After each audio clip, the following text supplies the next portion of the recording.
Some Jewish parents have been told by schools to delete social media from their children's phones in the wake of the Israel-Gaza war. One of the main concerns is over possible hostage videos being shared, which they say cause distress. The warnings are circulating not just in Israel itself, but also in the US and UK, with some singling out TikTok and Instagram in particular. Footage of civilians being killed have been shared online. A number of schools in Tel Aviv have been communicating the message to parents since the weekend. Elsewhere, a school in New Jersey in the US sent an email to parents suggesting they tell their kids to delete their social media platforms. Local psychologists have reached out to us and informed us that the Israeli government is urging parents to tell their children to delete Instagram and TikTok immediately, read an email sent to the school. Another school in New York said it was encouraging parents to monitor their social media usage and to discuss how to avoid opening these videos and what to do should they encounter such media. Social media has been flooded with graphic and disturbing images and videos since the attacks began. A Tel Aviv Schools Parents Association said that it has been told to expect a video of hostages begging for their lives. We cannot allow our kids to watch this stuff. It is also difficult, furthermore impossible, to clear all this content on social media, it said in a note to parents. David Lange, who runs the Israeli advocacy group Israeli Cool, told the BBC his daughter's school had communicated the message on a parents' WhatsApp group, encouraging parents to delete TikTok from their children's phones. Other Jewish organizations have advised parents to monitor their children's online activity to mitigate exposure to the violence. This approach has been echoed by some schools in the UK. One of the leading Jewish schools in the country has told the BBC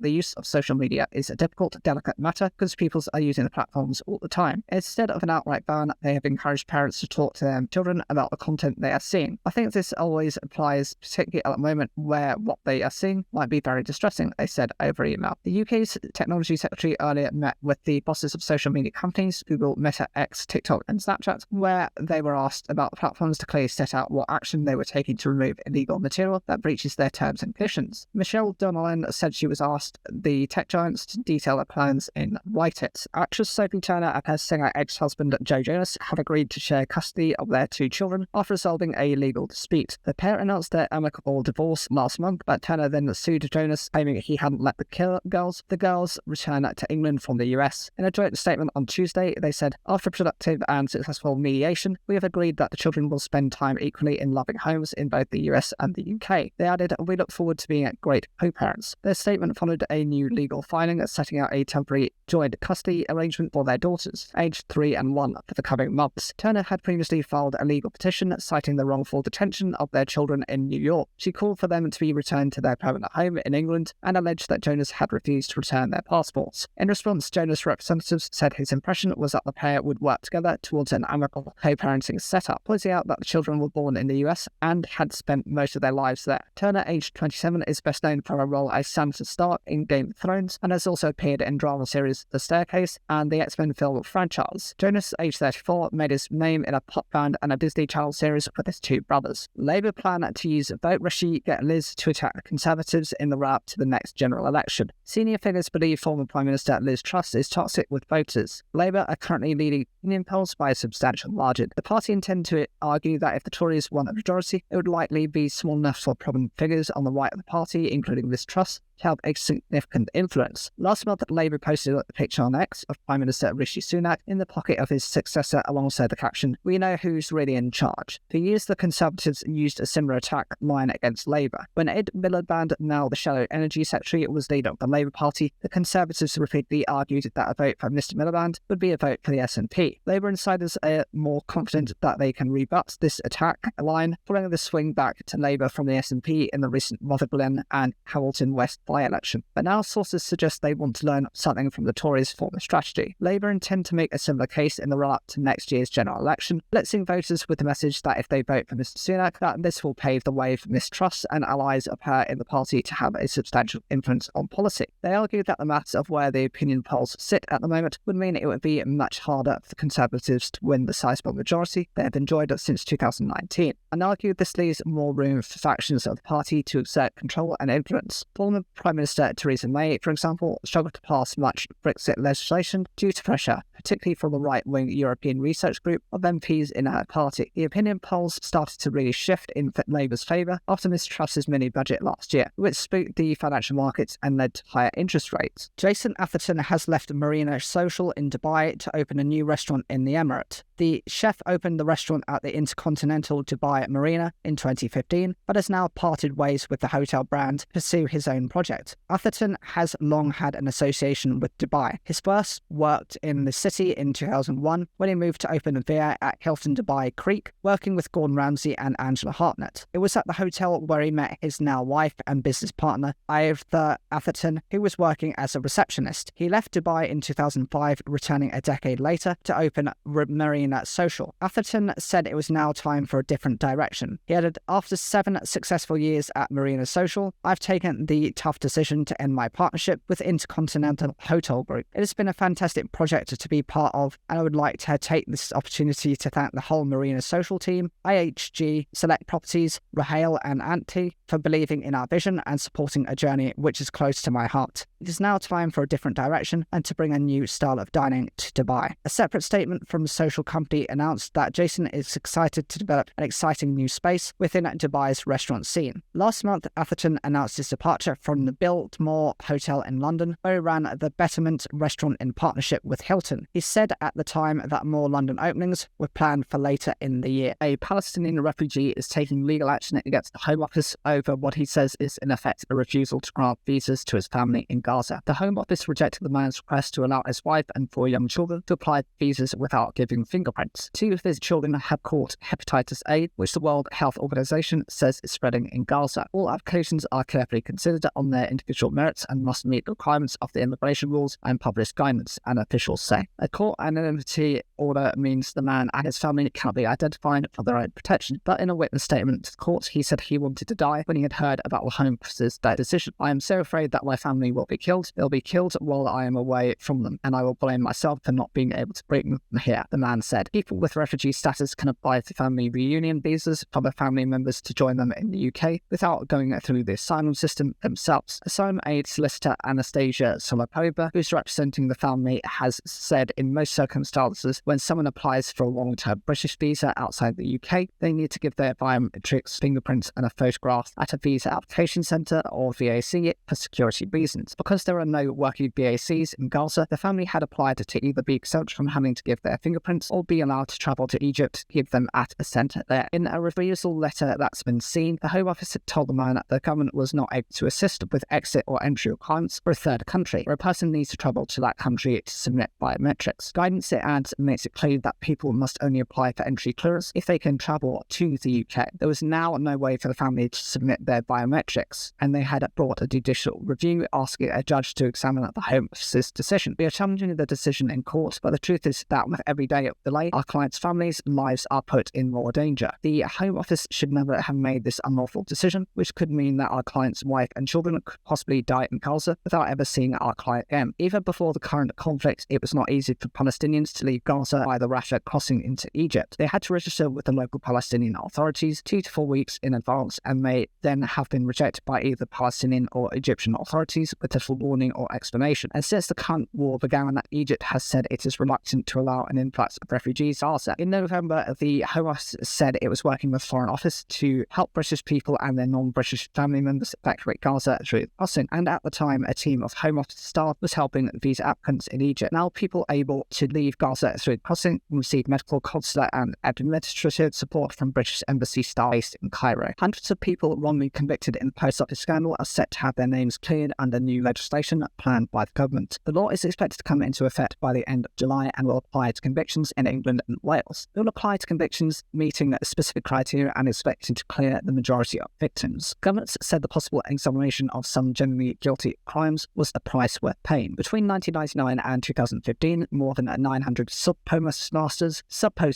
were wrongly prosecuted due to faulty software. Incorrect information provided by a computer system called Horizon, developed by Japanese firm Fujitsu, meant that sub-postmasters and postmistresses were prosecuted for stealing money. Many of those convicted went to prison for false accounting and theft. Many were financially ruined. Some sub-postmasters caught up in the scandal had died or taken their own lives in the intervening years. So far, 102 convictions have been overturned. Keith Bell has been a sub-postmaster in Stockton-on-Tees since 1985, but like hundreds of others, he started noticing discrepancies in his accounts. Hotter Horizon was installed in his branch. He called post office helplines but was given little support. He spent more than £12,000 of his own money to make up the shortfalls and eventually delayed some transactions to try to balance the books. books. He was convicted of false accounting in 2002 and had to do 200 hours of community service. He didn't challenge his conviction at the time as he didn't have the means to take on a post office, and he believed he had been fault. But now the 75-year-old wants his name cleared and expects his conviction to be quashed. I'm relieved they're going to quash all the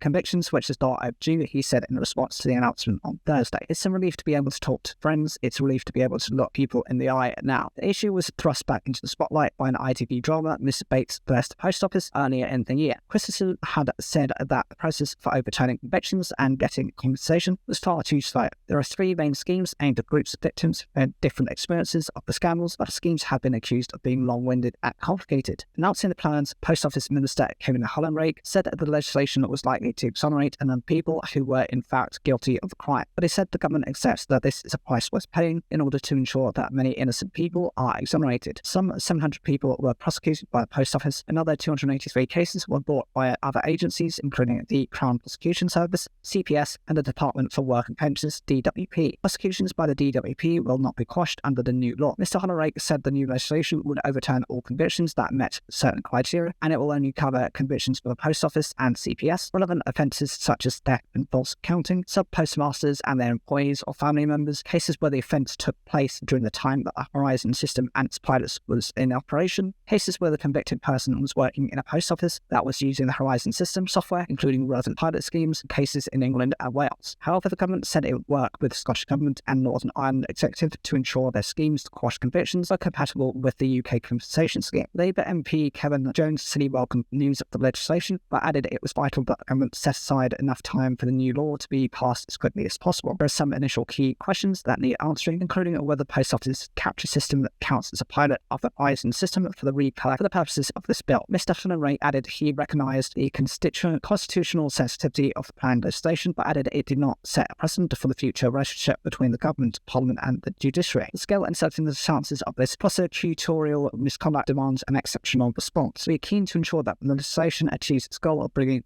justice to all of those who were wrongfully convicted as a result of scandal, followed by rapid financial redress. A spokesperson for DWP confirmed the new law would not apply to prosecutions brought by the department. Between 2001 and 2006, a small number of post office staff were convicted for welfare-related fraud offences, mostly involving cashing in on stolen benefit order books. These criminal cases were not Horizon-related and followed lengthy, comprehensive investigations, relying on multiple sources of evidence, including film surveillance, examination, stolen cash orders, and witness statements. While reference may have been made to Horizon in court, DWP did not rely on Horizon evidence to prove these cases, and this has been accepted by the Court of Appeal. The International Monetary Fund has rejected government suggestions that its latest assessment of the UK economy is too gloomy. The influential global group forecasts the UK will have the highest inflation and slowest growth the next year of any G7 economy, falling behind the US, France, Germany, Canada, Italy, and Japan. The Treasury said recent revisions to UK growth have not been factored in to the IMF's report, but the group denied being pessimistic. IMF Chief Economist Pierre-Olivier Gorinches has said to the BBC, "We're above the Bank of England estimate for growth for next year, so I don't think we are particularly pessimistic. I think we're trying to be honest interpreters of the data here. Forecasts are never perfect given the many factors that affect economic growth, from geopolitics to the weather,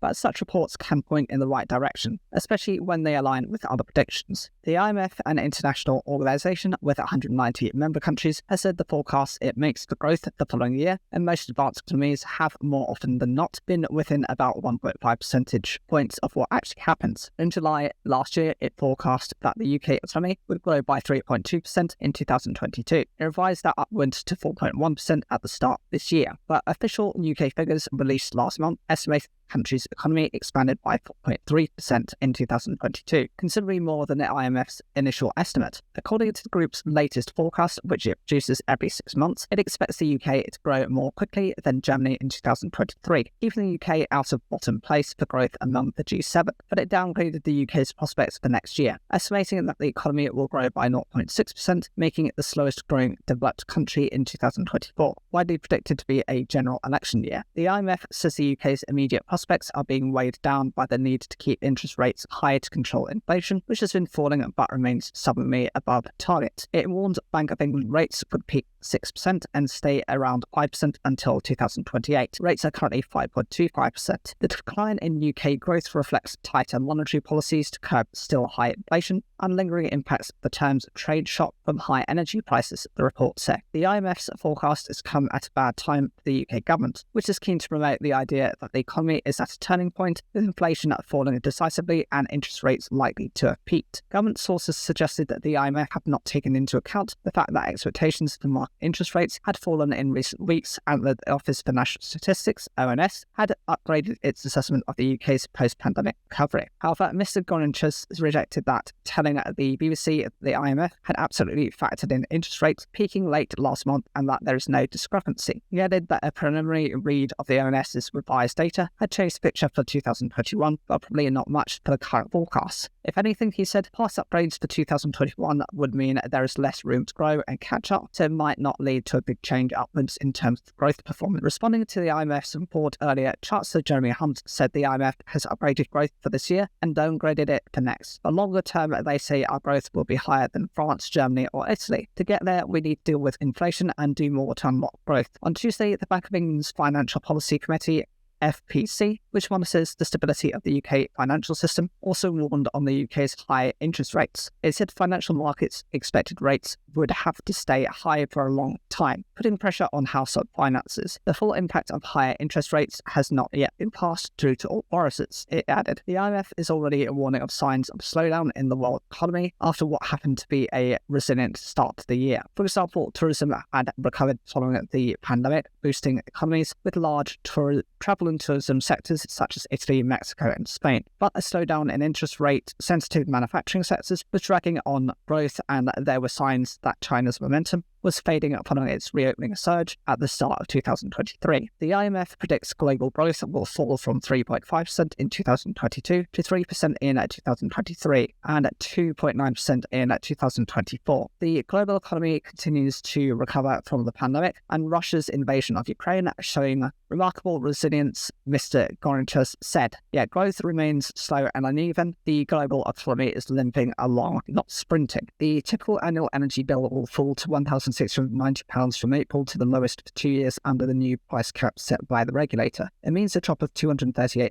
a year for a household, or around £20 a month, using a typical amount of energy. Lower wholesale prices paid by suppliers have led to the cut in the price cap for April to June, which will bring us some relief to bill payers. But campaigners said bills are still high and many will still struggle to pay. Energy prices are now at the lowest level since Russia's full-scale invasion of Ukraine in February 2022. However, even after April's drop, bills will remain well above pre-pandemic levels. The regulator's price cap affects 29 million households in England, Wales and Scotland. Rules are different in Northern Ireland, where prices are also falling. Ofgem sets the maximum amount that suppliers can charge for each unit of gas and electricity, but not the total bill. So if you use more, you will pay more. Specifically in England, Wales and Scotland, gas prices will be capped at 6 pence per kilowatt hour, and electricity at 24 pence per kilowatt hour, that compares to current gas price of 7.42 pence per kilowatt hour and at 28.16 pence per kilowatt hour for electricity. Households on prepayment meters will pay the same as those on direct debit. Those who pay their bills every 3 months by cash or cheque will pay more. Standing charges, a fixed daily charge covering the cost of connecting to supply, have risen to 60 pence a day for electricity and 31 pence a day for gas. Although they vary by region, the regulator will add £28 to everyone's bill over a year to cover the cost of dealing with £3.1 billion of debt that customers owe to suppliers. That will pay for some debt to be written off for energy companies to offer repayment plans. Dame Claire Moriarty, Chief Executive of Citizens Advice, said it's good news that the cost of energy is falling, but the impact of sky-high prices will be felt for years to come. Families like Mum Sam from Greater Manchester and her sons Reuben 8 and Jensen 10 have been working hard to keep bills down by cutting their energy usage. I put the heating on in the morning just to give a little blast when the boys get up, and then maybe at the evening just for an hour,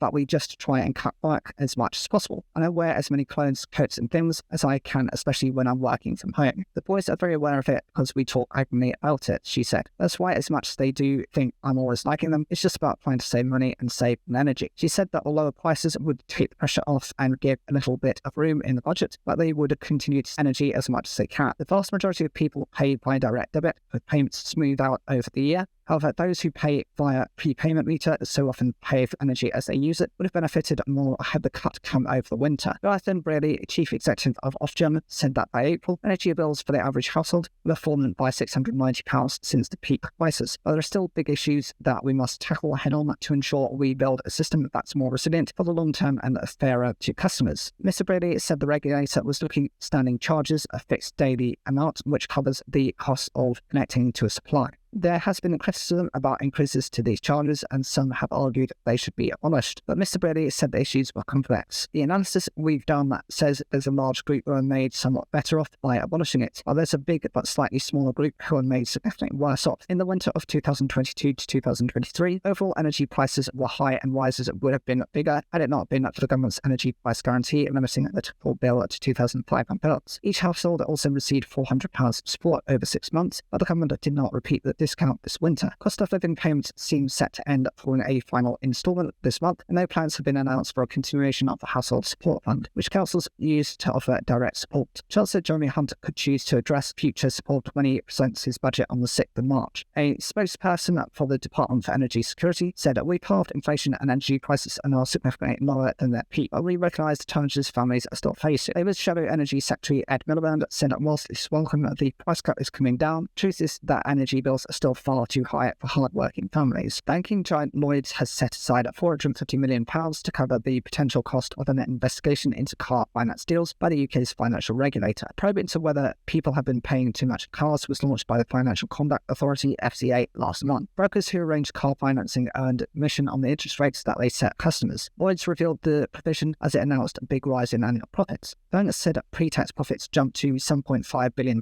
last year, which was higher than expected and up 57% from the year before. The FCA announced last month that it would investigate whether people who believe they were charged too much for car loans were owed compensation. Meanwhile, the Financial Ombudsman says it has received 17,000 complaints to date about motor finance commission. Lloyds is seen as the most exposed of the major banks to any claims, as it owns one of the UK's largest motor finance providers, Black Horse. Under what were called discretionary commission arrangements, some lenders had allowed car dealers to adjust interest rates on loans, which would improve the commission they receive. In short, the higher the interest rates, the higher the commission. As a result, these deals created an incentive for brokers to increase how much people were charged for their car loan. In 2021, the FCA banned these arrangements, saying it would collectively save drivers £165 million a year. Last month, the regulator said that about 10,000 people had made complaints to an ombudsman, with many more waiting in links. If we find widespread misconduct, we will act to make sure people are compensated in an orderly, consistent and efficient way, the FCA said at the time. The amount that Lloyds eventually pays compensation could be higher or lower than the initial amount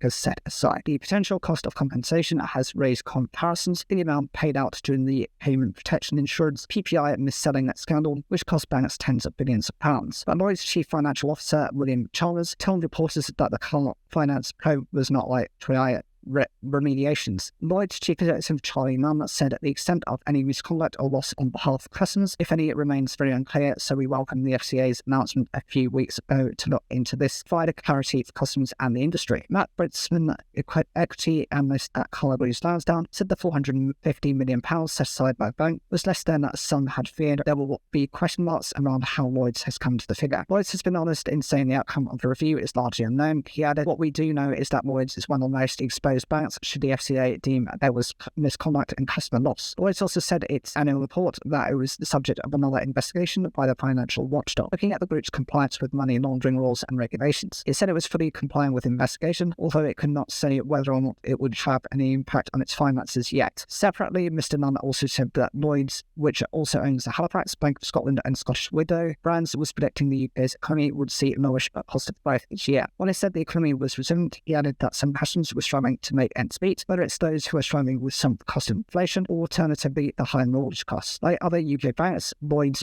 profits have been helped by the increase in interest rates over the past years, which have helped lenders to charge more on loans while not significantly increasing payouts to savers. Lloyds says its underlying net interest income, which is the difference between the money it charges for loans and pays for savings, rose 5% to 13.8. What to do if you think you are owed compensation for your car finance? Claims for compensation can be made if you bought a vehicle on finance before the 28th of January 2021 and the finance provider and car dealer had a discretionary commission arrangement. The Financial Ombudsman Service advises that you should first talk to your car dealer or finance provider so they have a chance chance to put things right. If you're unhappy with the response, then you can complain to the Ombudsman. Your complaint can be about finance providers, credit brokers such as the car dealership, or other credit intermediaries. If the Ombudsman decides to handle your case, it says its aim is to put you back in the position you would have been if the problem hadn't happened. The Office for National Statistics, ONS, revealed in its latest figures that the UK fell into a recession during the second half of 2023. A recession means that the UK economy contracted into consecutive quarters, with news coming after a difficult period for manufacturers and consumers as they continue to manage high levels of food and drink inflation, the cost of living crisis, and expensive energy bills. While it was also revealed by the ONS that food prices fell during January 2004 for the first time in more than 2 years, they remain high, with the food and non-alcoholic beverage inflation rate now at 7%. The economy-wide inflation rate, meanwhile, sits at 4%. How the government will respond to the news of a recession remains to be seen, but with the general election on the horizon, changes could be afoot. Asked for his perspective on the current state of the UK economy and the food and drink sector, non-executive director at Rolex, Julian Wild, has said that current circumstances are made for a toxic mix. Contrary to the government's pledges, inflation is not falling as fast as predicted and is still at least double the Bank of England's 2% target. Add to this that the economy is not growing, interest rates are being held at current levels for the time being, the UK is burdened by high levels of national debt, and there is no scope for tax cuts without reducing cash-strapped public services even further. The net result is that big swathes of the population are feeling the cost of living crisis and are mightily fed up. How this all relates to food and drink manufacturers, well added, the food industry seems to have settled down after this huge hike in energy costs, but is still seeing wage inflation around 6% and increases in the national living wage. As always, getting price increases from customers is difficult and manufacturers are always squeezed. Head of Consumer Research at Shore Capital, Dr. Clive Blight, described a similarly challenging picture, explaining that the current environment was putting lots of pressure on the food and drink sector. Straitened consumers cut back on volumes and traded down whilst energy and labour costs went up. Businesses had to navigate how much to recover from market with volume and mixed consequences of price rises. Black believes that pressures applied to consumers have benefited some areas of the food and beverage sector and penalised others. The outcome, a big switch in share from proprietary brands to private label, with the German discount chains and retailers with strong loyalty programs coming through. There was also a switch from the hospitality channel to retail. Private label manufacturers gained share, but cost recovery was tough. Branded players are now trying to recoup some of the lost share with promotions. Projecting forward, Black feels that 2024 will prove more stable, with inflation normalising and living standards on the rise. Recovering volumes, improved mix, and more settled trading, what could possibly go wrong? Meanwhile, Nick Ryan, co-founder and CCO at Acumen Commercial Insights, said that the news of recession puts the cost of living crisis into further perspective. This reinforces in consumers' minds that they need to be prudent in terms of expenditure. In food retailing, this plays into the hands of the discounters, who will continue to attract shoppers with their value messaging, while the mainstream retailers will continue to try and emulate this through their Aldi and Lidl price match schemes. Striking a more positive tone,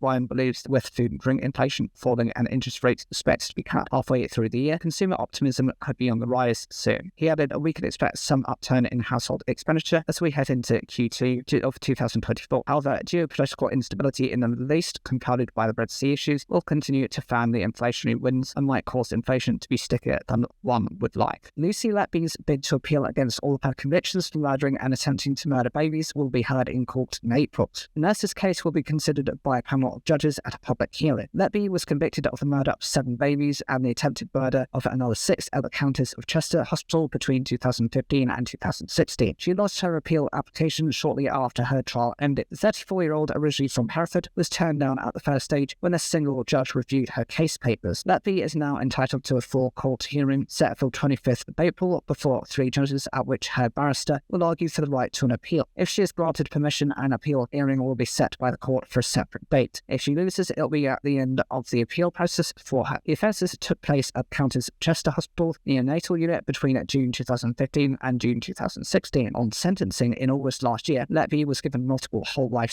terms, one for each offence, becoming only the 4th woman in the UK history to receive such sentence. Separately, Letby is facing a retrial in June on one account of attempted murder, which the jury in her trial was unable to reach a verdict. Jada Pinkett Smith has revealed in a new interview that she and her husband will Smith had been separated since 2016. Though the actors were living completely separate lives for 7 years, they were not ready to publicly confirm the news before she confessed to NBC. By the time they separated, she said that they were exhausted with trying. Their pairs still live separately, but do not plan on divorcing. Pinkett Smith, age 52, told NBC she had promised herself that she and Smith, age 55, would never get a divorce, and said she has not been able to break that promise. I think we were both kind of just still stuck in our fantasy of what we thought the other person should be, she said. The interview came ahead of the release of Pinkett Smith's memoir, Worthy, next week. The couple made headlines last year when Smith stormed the stage at the Oscars and slapped host Chris Rock, "Keep my wife's name out of your mouth." The incident came after Rock made a joke about Pinkett Smith being bald. The actress suffers from alopecia, a condition which causes hair loss. In a separate interview, Pinkett Smith told People she initially thought it was part of a planned joke. "It wasn't until when Will started to walk back to his chair that I even realised it wasn't a skit." She said, "I'm going to be by his side, but also allow him to have to figure this out for himself." There was speculation about the couple's marriage in 2020 when the pair went on Pinkett Smith's Facebook show, Red Table Talk, and discussed Pinkett Smith's entanglement with artist August Alsina. The actors met in 1994 when Pinkett Smith auditioned for Smith's show, The Fresh Prince of Bel-Air, and later married in 1997. They have 2 children together, Jaden Smith and Willow Smith, along with Trey Smith, Smith's son, with his first wife, Sherry Zampino. Apple has blamed a bug in its operating system and updates to apps such as Instagram for its new iPhone 15 overheating. Since the latest model of the smartphone went on sale in September, some users have complained the devices are getting too hot to touch. Apple said there was a bug when updating iOS 17 on the phone. They also claimed that changes to third-party apps are causing them to overload the system. iPhone users have come to expect their devices to become hotter during the initial setup, but it also claimed that changes to third-party apps are causing them to overload the system. iPhone users have come to expect their devices to become hotter during the initial setup or what they are being backed up due to the amount of processing power being used and a handset working over time. But these issues with the iPhone 15 have been worse. Users took to social media to complain the new phones was searing. Apple said that the device may feel warmer in the first few days after setting up or restoring the device because of increased background activity. The company said, "We have identified a few conditions which could cause iPhones to run warmer than expected. This includes a bug in iOS 17, which is the latest version of Apple's software, which is accessible for its most recent models." It said that another issue involves some recent updates to third-party apps that are causing them to overload the system, and it's working with app developers on fixes that are in the process of being rolled out. Among the apps blamed for the problem are Instagram, Uber, and the video game Asphalt 9, according to Apple. Instagram already fixed the issue with its app last week. The upcoming iOS 17 bug fix will not reduce performance in order to address the iPhone's temperature. Apple stressed that the warming phones is not related to the new titanium casing that houses the iPhone 15 Pro and iPhone 15 Pro Max, instead of the stainless steel used on older smartphones. It also dismissed speculation that the overheating problem was anything to do with the new USB-C port that allowed it to comply with a mandate issued by European regulators. Apple said the issue is not a safety or injury risk and will not impact the phone's long-term performance. Vice Media plans to cut hundreds of jobs as it stops publishing on Vice.com, according to a memo from Chief Executive Bruce Dixon. In May, the firm filed for bankruptcy in the US and was bought by Fortress Investment Group. Mr. Dixon said Vice plans to partner with established media companies to distribute our digital content. Media firms, including Channel 4, Los Angeles Times, and Business Insider, have also cut jobs this year. Mr. Dixon said it is no longer cost-effective for us to distribute our digital content the way we have done so previously. Regrettably, this means that we will be reducing our workforce, eliminating 700 positions. The company continues to sell the business, according to Mr. Dixon, who said the announcement will be made in the coming weeks. Before filing for Chapter 11 bankruptcy protection, procedure which postpones a US company's obligations to its creditors, Vice announced previous layoffs by shutting down its flagship TV product. Launched in 1994 as a fringe magazine called Voice Montreal by Shane Smith, Kevin McKeans, and Shoresh Albi, Vice Media operates in more than 30 countries. The company was valued at $5.7 billion or £4.5 billion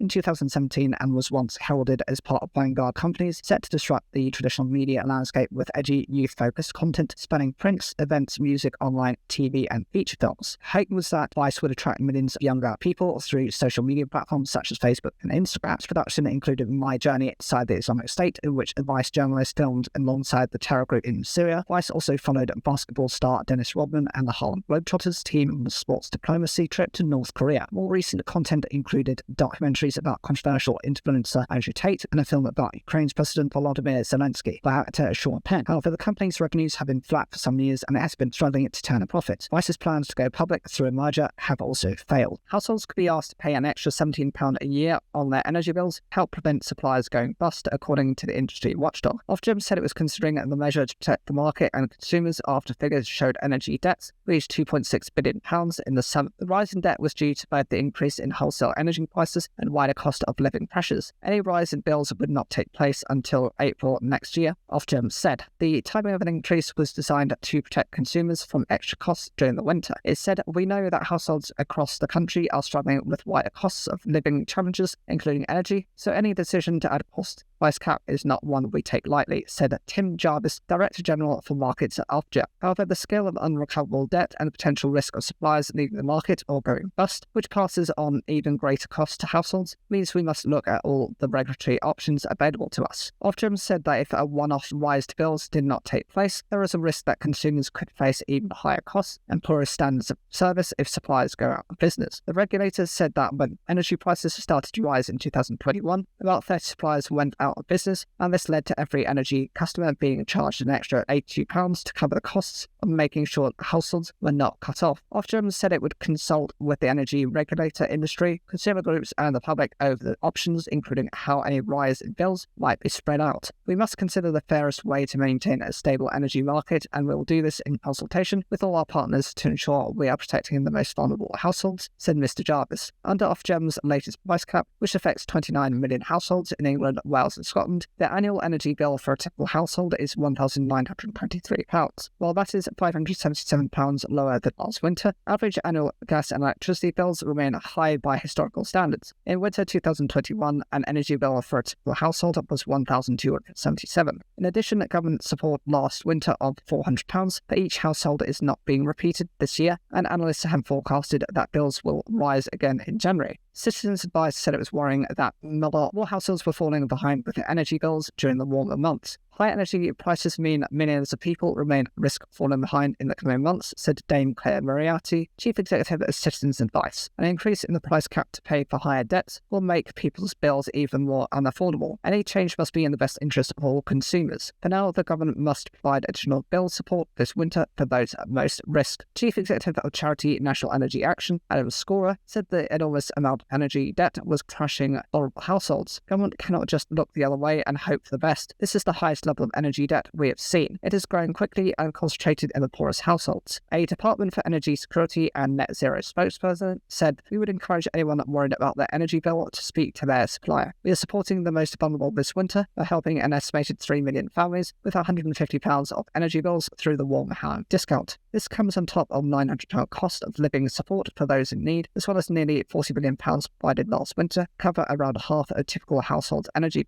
We continue to keep all options under review while ensuring competition can return to the market to offer best value for all." Here are some energy-saving ideas from environmental scientist Angela Terry, who set up One Home, a social enterprise that shares green money-saving tips. Get a water-efficient shower, head free of charge from your water company and use showers rather than baths. Consider loft insulation, which she says costs around £680 for a typical semi-detached home and can save £285 a year on gas bills. Hang out washing instead of using a tumble dryer and walk instead of drive when possible. Use windy days to feel where droughts are in the house, wetting in the back of your hand helps to locate them, and use insulation or drought-proofing tape. Where available, press the smaller button to use less water to flush the toilet. More mortgage providers will increase their rates on new fixed deals on Friday following a series of changes since the start of the year. January saw lenders cutting their rates sharply, bringing some relief of 1.6 million people set to remortgage this year. A higher cost faced by providers to fund mortgage lending means many have raised rates again in recent days. HSBC, NatWest and Virgin Money are all increasing the cost of new deals. This will mean the end of widely available 5-year fixed deals with a rate of less than 1%. The average rate on all new fixed deals has been edging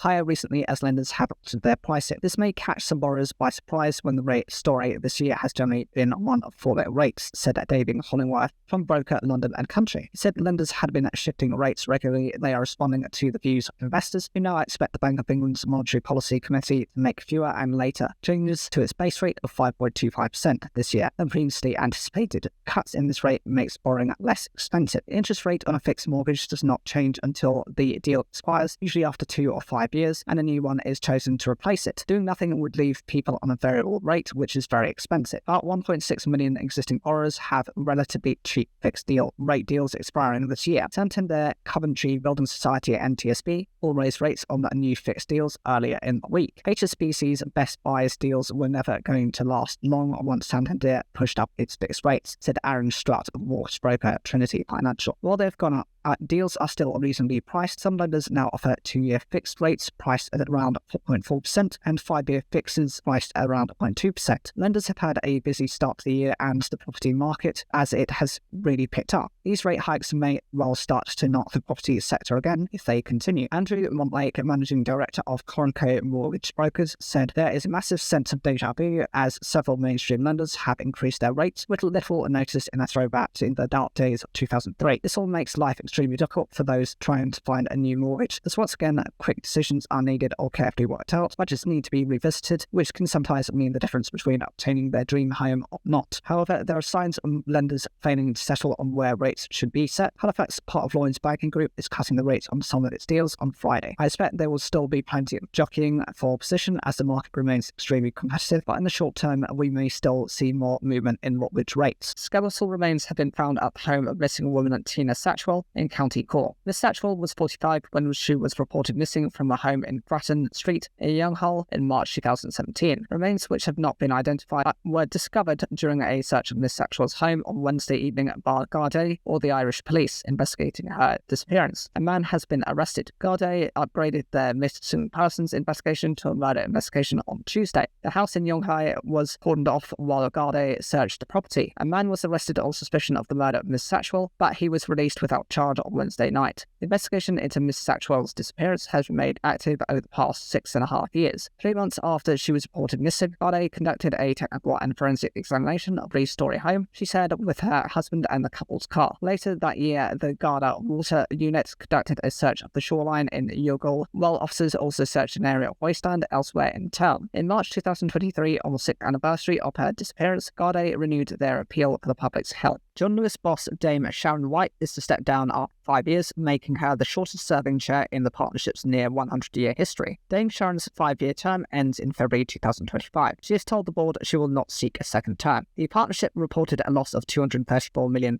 last year, forcing it to scrap the annual staff bonus. She said the chain was making progress in its transformation, but admitted there was a long road ahead. Her 5-year term as chair will be the shortest in John Lewis's history. Her predecessors each served between 13 and 26 years. Dame Sharon, who was the first woman to lead John Lewis, had faced controversy after she considered breaking the historic employee-owned structure of the partnership, which also owns the supermarket chain Waitrose, by selling a stake to outside investors to raise money to invest in the partnership. That plan was eventually shelved. Having led the partnership through the pandemic and the worst cost of living crisis, it is important that there is now a smooth and orderly succession process and handover. Dame Sharon was the wrong person to chair John Lewis, according to retail analyst Neil Saunders from Global Data Retail. She didn't cause all of the issues the company faces, but she's also done much damage. Her ill-advised and now backtracked on the view that outside equity might be brought in, but the morale of partners and showed a lack of understanding of what makes JLP special. Her lack of retail experience and her civil service background have, quite bluntly, not served the company well. The next chairman of JLP needs to have both qualities she lacked. The board is expected to announce her successor next year. Who is Dame Sharon White? Dame Sharon was born in the East End of London. Her parents are part of the Windrush generation who came to Britain from the Caribbean in the 1950s. She studied economics at the University of Cambridge and went on to postgraduate studies in economics at University College London. After joining the civil service in the late 1980s, she worked her way up and in 2013 became a second permanent secretary at the Treasury. Dame Sharon went on to be chief executive of the media regulator Ofcom in 2015 before joining John Lewis in 2020. In an interview with the BBC in June, she defended her economist and civil service background, saying that her predecessors at John Lewis had included someone from the civil service and one from an army background. She said her non-retail experience reflected John Lewis's unusual structure of its decision-making, which is more democratic. 2 weeks ago, the partnership announced losses had narrowed to £59 million for the first 6 months of the year. At the time, John Lewis said its plan to return to sustainable profit would take 2 years longer than planned as a result of rising business costs and larger than expected investment requirements. The group also also said its modernisation plans would take precedence over its staff bonus. When John Lewis said in March that it would not pay a staff bonus after a very tough 2022, it was only the second time it had failed to do so since the scheme began in 1953. Department store has faced stiff competition in recent years on the high street, resulting in a series of store closures, whilst Waitrose has also underperformed. Recently, it was reported that Waitrose was considering selling off a number of stores and leasing them back to raise cash. Employers are extremely concerned up to 20,000 health workers in England have not yet received a one-off payment of nearly £1,655 agreed last May. NHS staff in England were awarded the lump sum alongside a 5% pay rise. Those in frontline NHS settings but employed by social enterprises were initially excluded until November when ministers agreed to fund it. The government says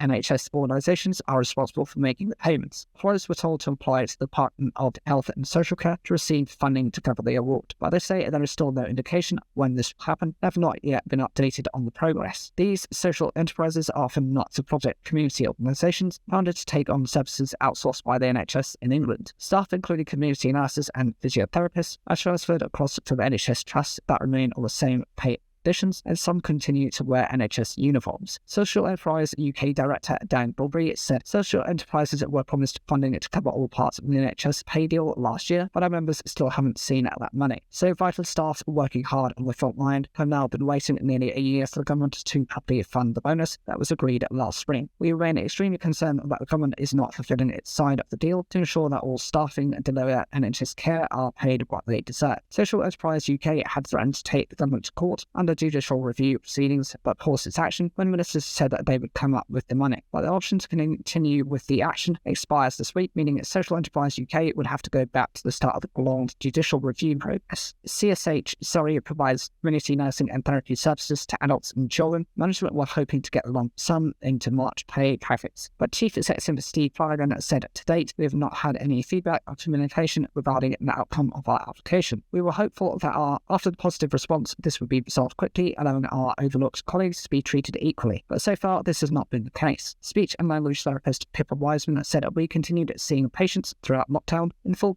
personal protective equipment, visiting households, care homes, and working in community hospitals. To not receive this bonus has been incredibly disappointing for so many frontline people delivering NHS community services. Like other health groups have also been processing, including some parent staff provide a temporary cover to the trust to fill rota gaps. The Royal College of Nursing has also been campaigning on behalf of members in GP practices, and some members of the Unite Union have staged industrial action when employers have failed to make the payments. These include cleaners, porters, and other NHS facilities staff who demonstrated at the Department of Health this week. Separate payrolls and deals have been agreed in Scotland, Wales, and Northern Ireland. A spokesperson for the Department of Health said, while these staff are contractually eligible for the payments, the independent organisations are responsible for making. As outlined in the guidance, the outcome of applications made by individual organisations for additional funding will be known by the end of the financial year. Hello and welcome to the News by Standards. Some homeowners are considering smaller properties and longer-term mortgages as affordability is squeezed, according to two surveys.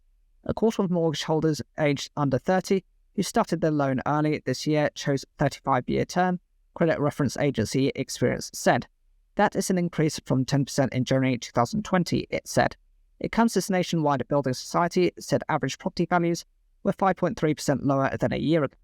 Property prices have been pushed down as buyers face mortgage rates higher than they might have hoped or planned for.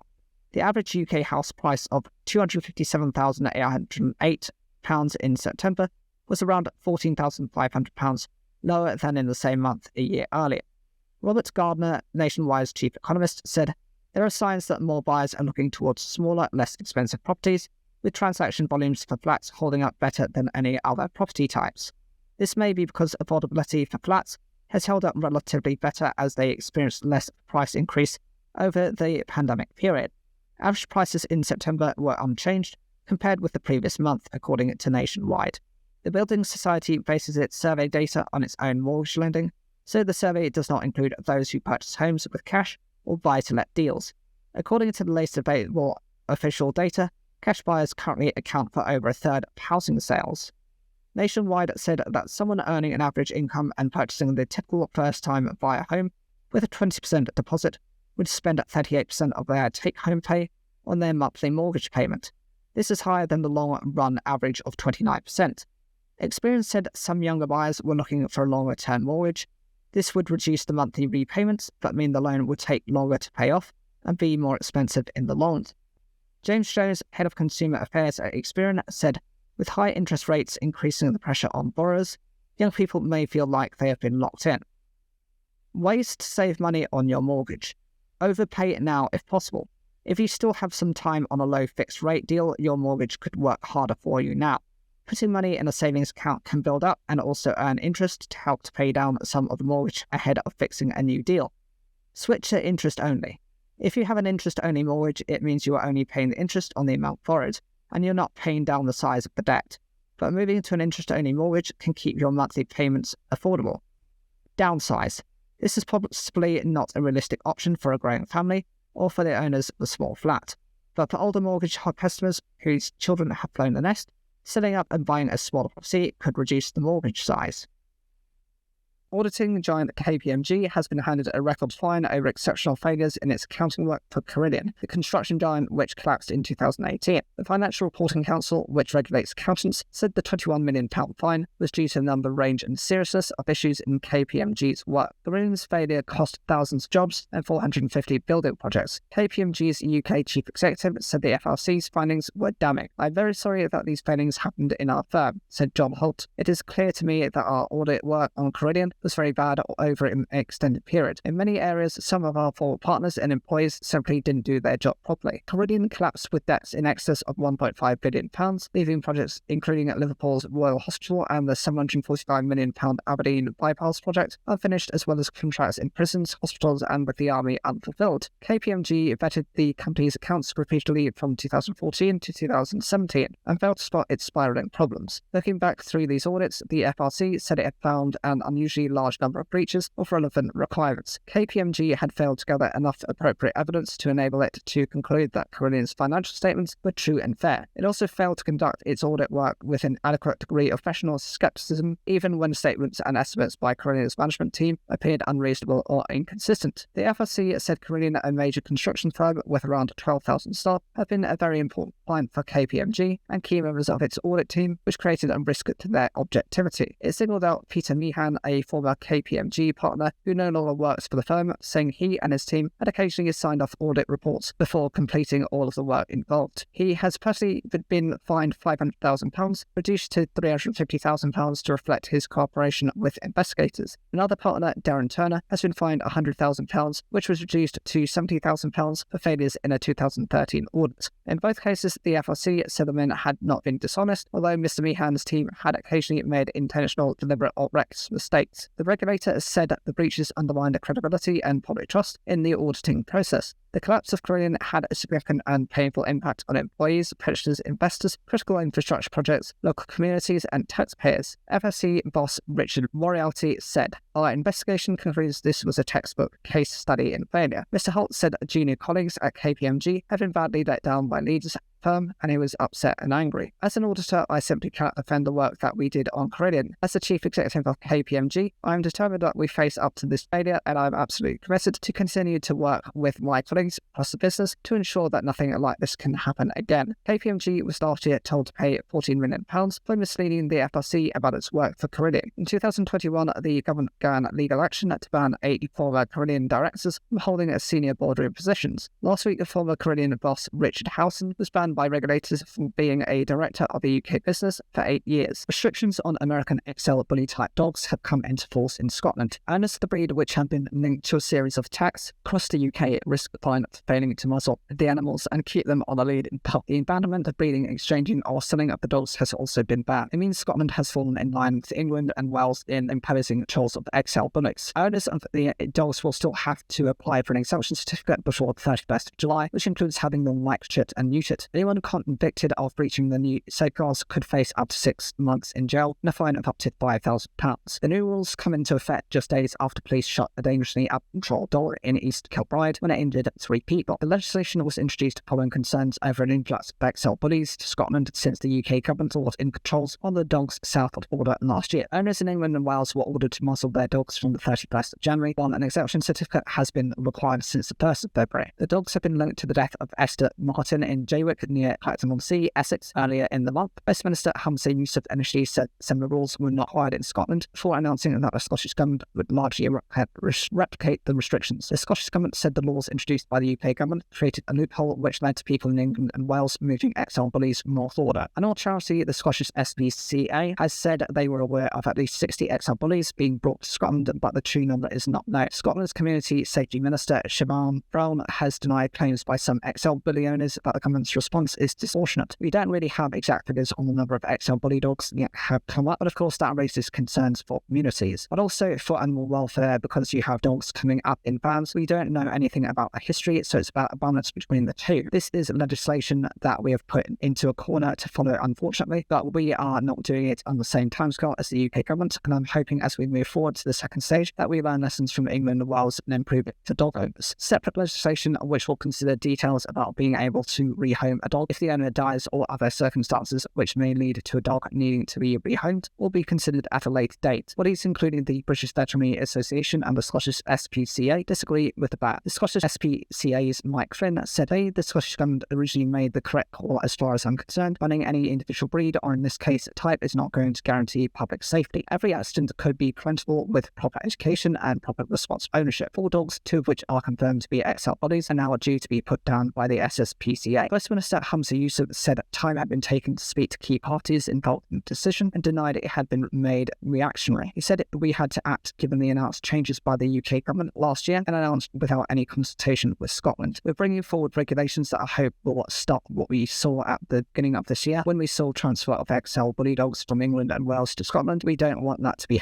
Hello and welcome to the News by Standards. The family of a woman who was murdered by her estranged husband say they are overjoyed that parental rights laws will be changed in her name. Jade Ward, aged 27, was stabbed and strangled in her home in Shotton, Flintshire by Russell Marsh in 2021. Her mother said she was proud of everyone who helped campaign to strip parental rights from Marsh, who was jailed for at least 25 years. Prime Minister Rishi Sunak said it was important after an awful crime. Under current laws, killers need to be consulted on decisions affecting their children, such as health, education and travel. Mr Sunak told BBC Breakfast that the Jade's Law announcement would make a difference. People will remember that awful crime and we're going to change that, said Mr Sunak. It shouldn't be the case that if someone murders their partner, they still have rights over their children. Miss Ward's mum, Karen Robinson, said knowing that he had rights and he was sending messages through his lawyer, making it known he's still around and still in control was horrible. I'm just so proud of everybody who's been a part of Jade's Law's campaign, the people who signed the petition, people who sent supportive messages, people who stopped us in the street. We were going through such trauma, but I couldn't leave Jade's death in vain, she said. Jade was such a beautiful soul who has left such a legacy for other families. We're hoping that once it's all up and running, a spouse considering murdering the other parent, if they know they'll lose their rights, if that stops them, that's a family saved. Today it's all about Jade, her personality, her wackaloads, her red lipstick she was known for. She was one of a kind and she will continue to be one of a kind. Marsh is serving a life sentence but continuously contacted the Ward family, photographs and school reports. Jade Ward had previously been known as Jade Marsh. Miss Ward's parents, Karen Robinson and Paul Ward, have been campaigning for a change in the law since her murder. Edwin Duggan, a friend of the Ward family and campaigner for Jade's Law, said he felt overjoyed but also shocked following previous setbacks. There was a lot of restraint on the Ministry of Justice side. They thought there was enough legislation would suffice. Anyone could apply it to have parental responsibility removed. Our argument was they shouldn't have it in the first place. When this goes through, I know it will save lives. Families in the future will not have to go through what Karen and Paul had. The announcement was welcomed by Mark Tammy, the Labour MP for Allen and Deeside, who has been supporting the family's campaign. He said, I'm delighted that the government has finally changed their mind, despite telling me for so long that it couldn't be done. What was the Jade's Law petition? An online petition got more than 130,000 signatures and triggered a parliamentary debate. In July, an amendment to a bill to suspend the rights of killer parents in jail was turned down by MPs. The Ministry of Justice said legislation was already in place for judges to effectively remove all rights and powers from a parent who has murdered the other, but it added it was eager to go further. Justice Secretary Alex Chalk will outline plans to introduce Jade's Law at the Conservative conference later on Tuesday. He said the campaign had exposed an injustice in the system. Murderers who kill their partners should not be able to manipulate and control their children from behind bars, which is why we're fixing the law to protect families from this appalling behaviour. The new legislation will introduce an automatic suspension of parental responsibility for any mother or father is serving time for killing the person they shared their responsibility with. It means the burden will no longer be on family members to apply it to the family court to ask for the parental rights of the killer to be removed. There will be an exemption for parents who kill their partner in a relationship with a history of domestic abuse. The measures will be introduced to Parliament as part of the Victims and Prisoners Bill before the end of the year. Reddit is moving forward with a plan to sell shares to the public almost 20 years after its start as an online message board. The company publicly filed for an initial public offering IPO with US financial regulators on Thursday. The document does not say how much money the firm is hoping to raise by listing on the New York Stock Exchange, but it provides a glimpse of the firm's operations, including its struggles to turn its online popularity into profit. The site is a forum where users can post questions and comment on topics that interest them. It has become known for its memes, candid conversations, and the ability of its members to mass together and propel the share price of unlikely companies. More than 76 million people on average visited every day in December 2023, drawn by features like its recurring Ask Me Anything threads, in which participants ranging from anonymous nobodies to former US President Barack Obama field questions. It was valued at around $10 billion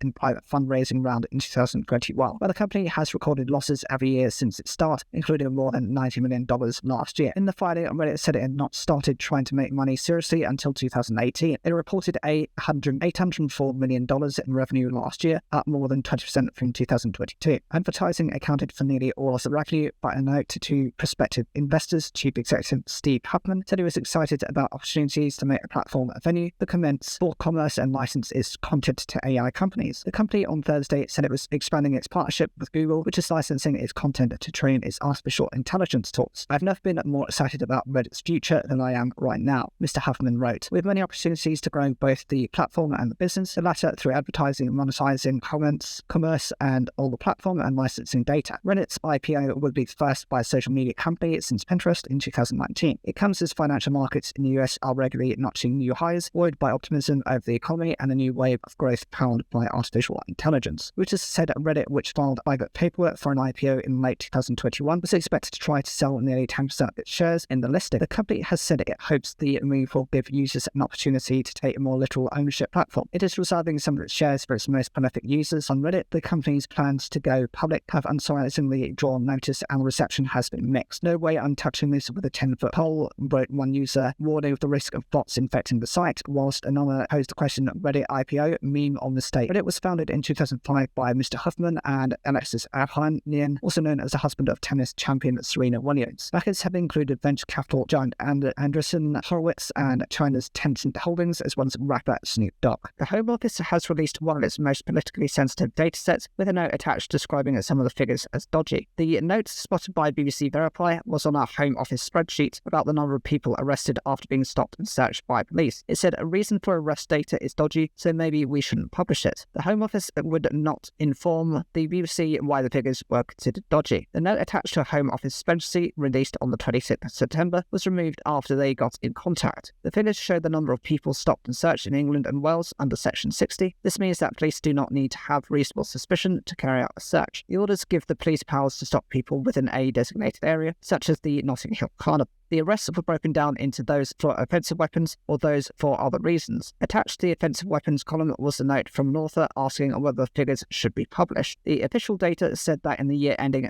March 31st, 2023, there had been 4,280 searches under Section 60, with 43 people found to be carrying offensive weapons. As a result, there have been 52 arrests for carrying offensive weapons. We don't know why there were more arrests than people found to be carrying offensive weapons. This has not been the case in previous years, according to the available data. They asked the office about this and about the attached note. It did not respond to these questions, but instead referred to another note accompanying the data, which said data quality checks showed that some forces will, by default, provide the same reason for arrest as for the reason for search, or they record all reasons for arrest as other. For the first time, this data has been presented in the summary tables as experimental statistics to denote that there are known data quality issues. The Home Office says it has been collecting the reason for arrest data to understand how effectively the police are using its stop and search powers. But Dr. Simon Harding, director of the National Centre for Gang Research, says that different forces have different ways and procedures for recording their data. There is data coming in from 43 different constabularies, and there are varying levels of quality, he said. These things ought to be ironed out before they get to the Home Office. They showed the note to Habib Kadiri, director of Stopwatch, a campaign group which focuses on police stop and search and over-policing of marginalised communities. He said the comment in question is indicative of a long history of questionable recording practices by police officers. Mr. Kadiri said police forces should be forced by law to provide comparable data, adding, "We have received anecdotal evidence in the past to suggest that searches are not recorded properly or at all, in ways that indicate the issue of data quality may be more than simply a technical matter." Labour MP Dame Diana Johnson, who chairs Parliament's Home Affairs Select Committee, has said this highlights difficulties in getting standardized data, and it does worry me because the Home Office has got into bother before with its stats and data. You would think they'd want to be careful to check and double check all of this before it goes out. The Office for Statistics Regulation said it recognized the Home Office could be clearer that the data was experimental, but it was common practice to publish newly introduced breakdowns with official statistics. The boss of the world's most valuable chip maker, NVIDIA, said artificial intelligence AI is at a tipping point as it announced record sales. The technology giant reported that revenues surged by 265% to $22 billion or £17.4 billion in the 3 months to the 28th of January compared to a year early. The year as a whole, turnover more than doubled to $60.9 billion. Accelerated computing and generative AI have hit a tipping point, said NVIDIA Chief Executive Jensen Huang. Demand is surging worldwide across companies, industries, and nations. NVIDIA also forecasts a 233% jump in its quarterly revenues for current quarter, beating analysts' estimates. There was a lot riding on this last quarter, and they actually absolutely knocked it out the park, Bob O'Donnell of Tech Analysis Research told the BBC. We're starting to see mainstream usage of AI, he added, highlighting that AI is no longer only used by specialized technology companies. In addition to its AI chips, sales at the firm's data centers have grown rapidly. Its data center business has contributed the vast majority of its revenues in the most recent quarter after growing more than fivefold over the last year. NVIDIA said the gross profits in the final 3 months of its financial year rose by 338% to $16.8 billion. Annual gross profit rose by 188% to $44.3 billion.